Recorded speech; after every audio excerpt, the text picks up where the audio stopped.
Yeah, everything will work out. Magengeng, maayos ang lahat. Maayos ang lahat. If you believe, it's going to be fine. There is nothing that goes forever. Yeah, everything work out soon. Stay with me. Come back to my YouTube channel. I am Last Born the African, the only African living in Africa. How are you doing today? Today we are going to pick one item, that is millet. I don't know you know millet. If you don't know millet, I'm going to show you what millet is, what we use, the uses of millet, what products come out of millet. Yeah, we are going to take you through all of them. Please stay in. One, when we grind the millet, we get what is called the millet flour. So that millet flour, we use that to make different things. Number one, we can also make that same millet and we cook atap. I don't know how they call atapa in English, but Nathan, can you tell me how they call atapa in English? Hello. Nathan is this guy has just worsened it. So basically today we are going to concentrate more on the MALWA. Yeah, MALWA is a traditional drink.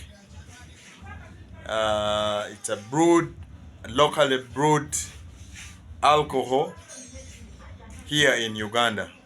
Basically, it comes from the east, as I told you before. Like they're the core founders. Whoever else is making it outside eastern and northern Uganda, they're just learning how to make it. So today I'm going to take you through the whole process of how we make MALWA. So stay with me, please don't go away. Ladies and gentlemen, allow me to take you to the field. Yeah, let's see it physically. Yeah, let's see physically. Let's see the very first process of MALWA formation. Yeah. All right, stay with me. Please don't go away.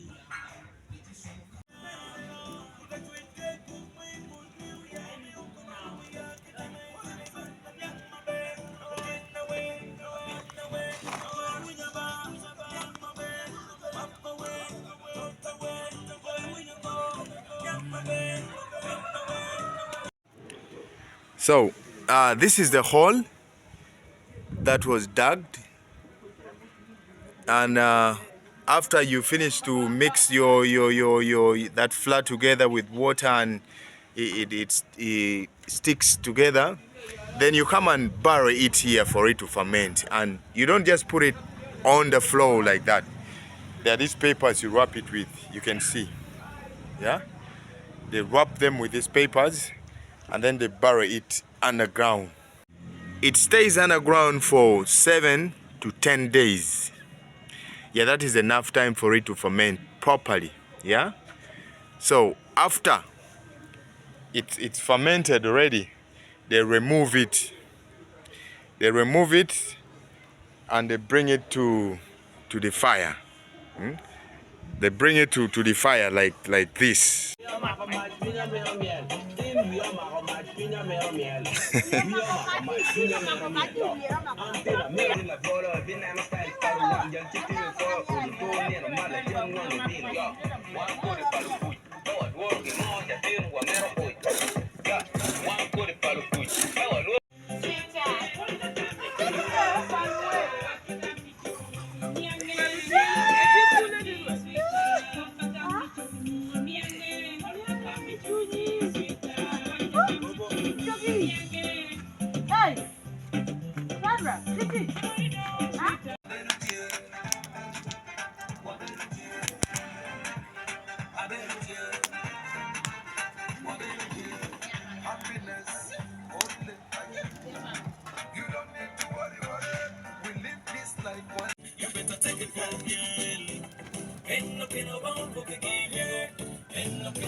Whatever you're removing from the frying pan, from that pan, and you take it to be sun dried, it is what we call moho. Araboti inates, how do they call that thing? Akiria, akiria. Inates, it's called akiria. How do you say akiria in English?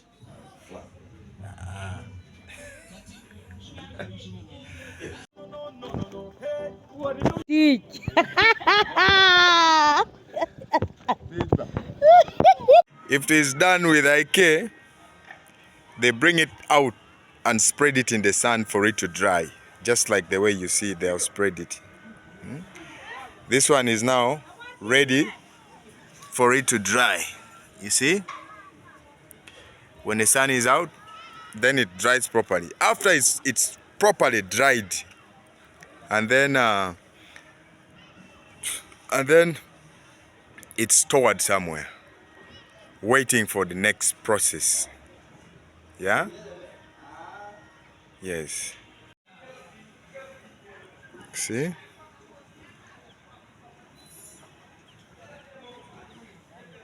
Yeah. Yeah, I got this beautiful soul around here when I was taking this interview with me. And he's coming around. I thought he wanted me to carry him. So he is camera shy. So I don't know how they call this this one in English. I think it doesn't have an English name. I don't know. If someone knows how they call it, please feel free to put it on the comment section. Tell me how they call this. But in our language we call it akiria. Akiria, that is the artist. So then in Lebanon it's called moho. Even in Kumam they call it moho. So basically this one is 90% consumed from the northern and eastern Uganda, as I told you before. So this is ready to eat, even when it's like this. Before it's turned into ajon, the real alcohol, the local drink. This one is ready to eat. No problem, it can't make you high, no nothing. Yeah? But after it goes its whole process, I don't know what percentage of alcohol is in here, but it makes you a little bit high. So when you come here one time and you're trying and you want to try it out, be careful, don't take too much because you're going to get high. Yeah? Alright, so now this one I'm going to take some in the cup. I soak it with water. Yeah? Soaking it with water, then I add sugar. Because me, I love sweet things. Yeah? This one right now, it's not sweet because remember, it went through that it was fermented. So it's a little bit sour. But it's nice. Yeah, I grew up eating this, even up now I'll eat it. Even when I grew up, I'll still eat it. Yeah? So, let me go and try this out. I'll tell you how it tastes. But you'll not be able to taste it. Sorry. Alright, thank you. Thank you so very much. Please keep on my channel. More videos coming. Video today. Yeah, like right now we are mixing sugar with MALWA brands.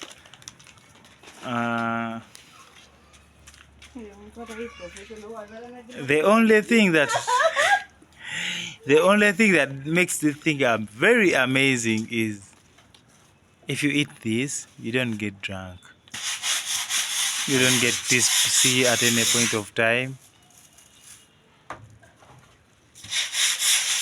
By that, you can get satisfied. No matter what. This helps us in during times of poverty. This is what we use for.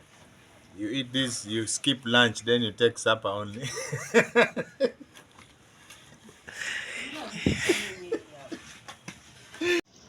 I feel good, but it takes a lot of sugar for it to enjoy and don't get drunk. Yeah, that's a first product. Ron is trying it. Ojara. But this is of being there, we don't eat lunch, we wait for supper because we are too satisfied.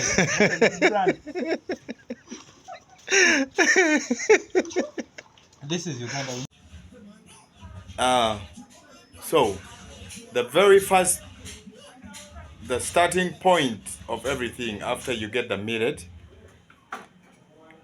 you take it to the grinding machine. Yeah. Then they're going to grind it. After you're going to take it out, you bring it, you get the water in a jerry can and a bucket.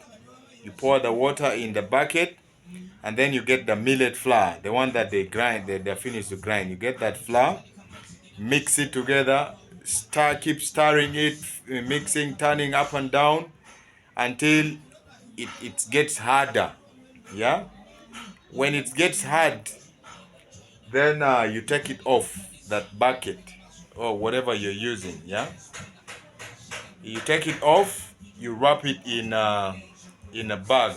I don't know what kind of, either polythene or cavera, anything. So you don't mix it with it shouldn't be contaminated with the soil. Yeah. So after you finish to mix it properly, it's now hard. You dig a hole. Yeah. You dig a hole on the ground. You dig a hole on the ground. In the village, people use banana leaves. So you first lay banana leaves inside that hole that you've dug. Yeah. You lay banana leaves all over, and then now you get this thing, the flour that you've already mixed, the one which is already hard in the bucket mixed with water. So you get it, you put it down on the ground. Yeah. You put it in that hole that you've covered. You laid your banana leaves, or you put the cavera, whatever you put there to separate the soil with your product. Yeah. So after you finish, you cover it properly. Make sure you don't mix it with sand. Like, it should be only that flour. Yeah.